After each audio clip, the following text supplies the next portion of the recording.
बिस्मिल्लाहिर्रहमानिर्रहीम।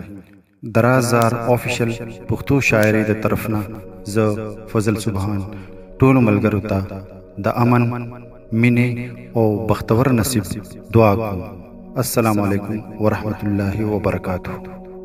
ग्रानो मलगरू हिले लरम चिता सुबा रोग जोड़िए ओ द ज्वन पलारू की बा द कामयाबी पलूर रवानी बरियाली उसई। عربی کې د پښتو نوم کې اسلام دی. عربی کې د پښتو نوم کې اسلام دی. په پښتو د اسلام نوم پښتو عام دی. پښتو نوم دی د اسلام، اسلام پښتو ده. دوه نامې لري خدا یوه درخو ده. ګرانو ملګرو، په پښتو کې هغه ټولې خوبیانې شته کومې چې اسلام لا ضروري دي، او په یو پښتون کې هغه ټول عادتونه فطرتاً موجود دي کوم چې یو مسلمان لا پکار دي. په انفرادي توګه پښتون قوم د تهذیب په هر حواله پوره دی. په دې قوم کې د علم خاوندان هم شته او د معاش سرخیلان هم. د ادب په حقله هم پوه دي او د هنر په بابله هم. لوبغاړي هم لري او فنکاران هم. غرض د شعور په تول په هر ډډه پوره دي. خو په مجموعي توګه چرته په تاریخ کې ډېر لوی خلق ولې نن په سر ساتلو او رزق کټلو پورې حیران دي. د تیرو 200 کالو راسي خو په داسې جنگ اخته دي چې نه یې ګټه کیږي او نه په تاوان خلاصيږي. او هم دغه وجه ده چې مجموعي طور د تهذیبونو په جنگ کې ډېر تاواني شو.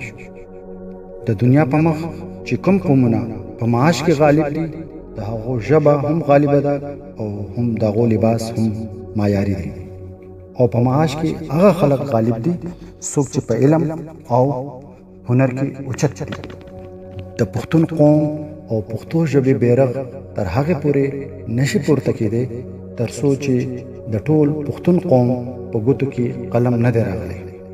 په کومه ورځ چې زمونږ په جذباتو زمونږ شعور غالب شو، په هغه ورځ به زمونږ ژبه او تهذیب په نړۍ غالب شي. ګرانو ملګرو، او یو قطعه ستاسو سره شریکوم. د دې قطعې عنوان دی افغان. زه پښتون زلمی یم، بابا زما خالد دی. زه پښتون زلمی یم، بابا زما خالد دی. زما د تورې غوس په ټکورونو نه رغېږي.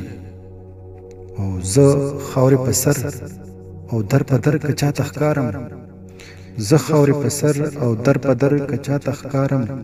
خو ماته د نړۍ دستار تړلې حیرانېږي. دا یو قطعه بله هم ستاسو په خدمت کې وړاندې کوم چې همدغه رنګ لري. د هغې عنوان دی عمل. ته د اغیار سره ډغره وخوره، ته د اغیار سره ډغره وخوره.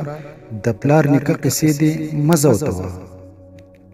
او لکه طارق خوندې کشتۍ لمبکه، لکه طارق خوندې کشتۍ لمبکه. هسې دورایه تورې مه سنډوه.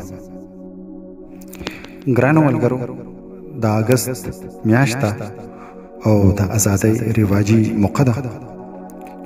د فکر کشالې په خپل ځای او د امن و انصاف ګیلې په خپل ځای.